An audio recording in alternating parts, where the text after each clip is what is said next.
حضرت موسیٰ علیہ السلام کا ایک بڑا ہی محبوب امتی تھا جو حضرت موسیٰ علیہ السلام کے بڑا ہی نزدیک تھا۔ ایک دن حضرت موسیٰ علیہ السلام کے پاس آیا اور کہنے لگا کہ اے موسیٰ، تو اللہ تعالیٰ سے ایسی دعا میرے لیے کر دی کہ مجھے اللہ تعالیٰ اگلے دن کی معلومات بھی دے دے۔ مطلب یہ کہ میں تجارت شروع کروں تو اللہ تعالیٰ مجھے پہلے ہی اس سے آگاہ کر دے کہ یہ تجارت میرے لیے نقصان دہ ہوگی یا نفع دہ ہوگی۔ تو حضرت موسیٰ علیہ السلام نے اپنے اس امتی سے کہا کہ یہ خیر کی باتیں ہیں، اللہ تعالیٰ نے چھپا کے رکھی ہے کہ اگلے دن بندے کے ساتھ کیا ہوگا، تو تم ان باتوں سے دور ہی رہو، یہی تمہارے لیے بہتر ہے۔ لیکن وہ امتی حضرت موسیٰ علیہ السلام کے لاکھ منع کرنے پر بھی نہ مانا اور کہنے لگا کہ نہیں اے موسیٰ، آپ اللہ تعالیٰ سے ایک مرتبہ ضرور بات کریں کہ وہ میری اس دعا کو ضرور قبول کرے۔ تو حضرت موسیٰ علیہ السلام نے اللہ تعالیٰ سے کہا کہ میرا ایک امتی ہے جو یہ باتیں کر رہا ہے۔ تو اللہ تعالیٰ نے حضرت موسیٰ علیہ السلام سے کہا کہ اس سے کہہ دو کہ یہ غیب کی باتیں ہیں، یہ میں نے لوگوں سے چھپا کر رکھی ہے، اس میں آپ کا کوئی نفع نہیں ہے۔ اگر میں آپ کی دعا کو قبول کروں گا تو تمہارا ہی نقصان ہے، تمہارا نفع نہیں ہو سکتا ان باتوں کا۔ غیب کا علم میرے پاس ہی ہے، اسے رہنے دو، تم ان باتوں کو چھوڑو۔ تو حضرت موسیٰ علیہ السلام واپس آئے اور اپنے اس امتی سے کہا کہ اللہ تعالیٰ نے کہا ہے کہ اس میں تمہارا نفع نہیں ہے۔ لیکن وہ امتی نہ مانا، کہنے لگا کہ نہیں اے موسیٰ، آپ اللہ تعالیٰ سے کہیں کہ وہ میری دعا کو ضرور قبول کرے۔ تو حضرت موسیٰ علیہ السلام دوبارہ اللہ تعالیٰ کے پاس آئے اور اللہ تعالیٰ سے کہا کہ اے اللہ تعالیٰ، وہ کہہ رہا ہے کہ میری اس دعا کو قبول کر دو۔ تو اللہ تعالیٰ نے کہا کہ جاؤ اپنے اس امتی سے کہہ دو کہ میں نے تمہاری دعا کو قبول کر دیا ہے، تمہیں اگلے دن کے بارے میں بتا دیا جائے گا، تمہیں پتہ چل جائے گا۔ تو ایسا ہی ہوا، اس امتی کی دعا قبول ہو گئی۔ اب اس امتی کے پاس ایک گھوڑا تھا جس کے بارے میں اسے خبر ملی کہ اگلے جمعرات یا جمعے کو یہ گھوڑا مر جائے گا۔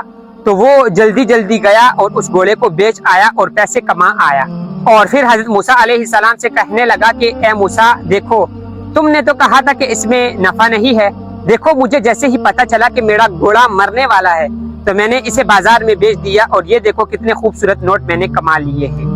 اور اسی طرح اسے 2 دن بعد پتہ چلا کہ 3-4 دن کے بعد اس کا یہ غلام ہے، یہ مر جائے گا۔ تو اس نے ایسا کیا کہ اپنے غلام کو لیا اور اپنے غلام کو بازار میں بیچ آیا۔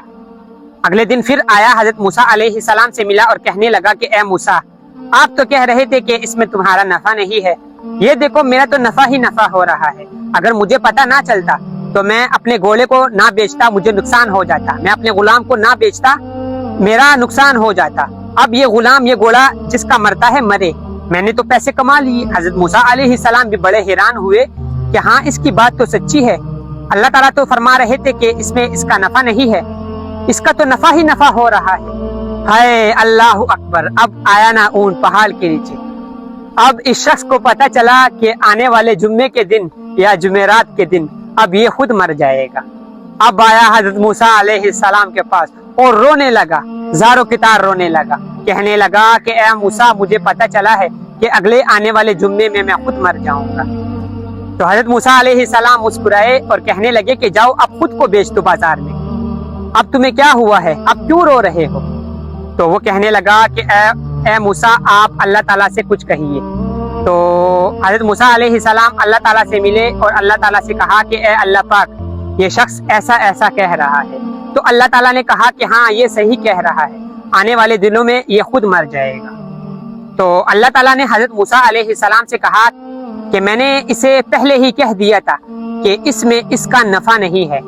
اللہ تعالیٰ نے حضرت موسیٰ علیہ السلام سے کہا کہ اے موسیٰ، دیکھو جب کوئی بندہ مجھے ناراض کرتا ہے، میری نافرمانی کرتا ہے، تو جب میرا غضب اس پر نازل ہونے لگتا ہے، جب میں فرشتے کو حکم دیتا ہوں کہ جاؤ، اس کی سرکشی حد سے گزر گئی ہے، اسے اب پکڑ لو، لیکن جب میرا عذاب اس پر نازل ہوتا ہے، تو جب عذاب نیچے آتا تو پھر ہمیں اس پر رحم آ جاتا ہے، تو ہم اس عذاب کو اس کے جانوروں پر ڈال دیتے ہیں، اس کی فصل پر ڈال دیتے ہیں، اس کے غلام پر ڈال دیتے ہیں۔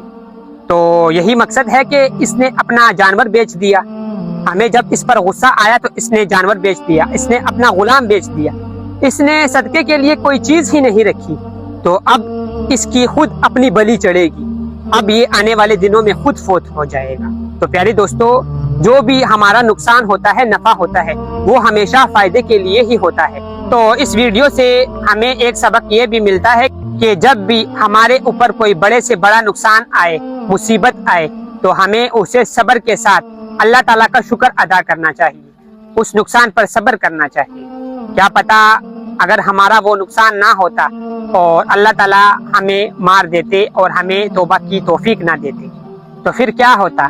تو یہ بڑا نقصان ہے کہ وہ بڑا نقصان ہے، مال کا بڑا نقصان ہے کہ جان کا بڑا نقصان ہے۔ تو ہمیشہ جب بھی آپ پر کوئی مصیبت آئے، تکلیف آئے، تو صبر کے ساتھ اسے برداشت کر لیا کر۔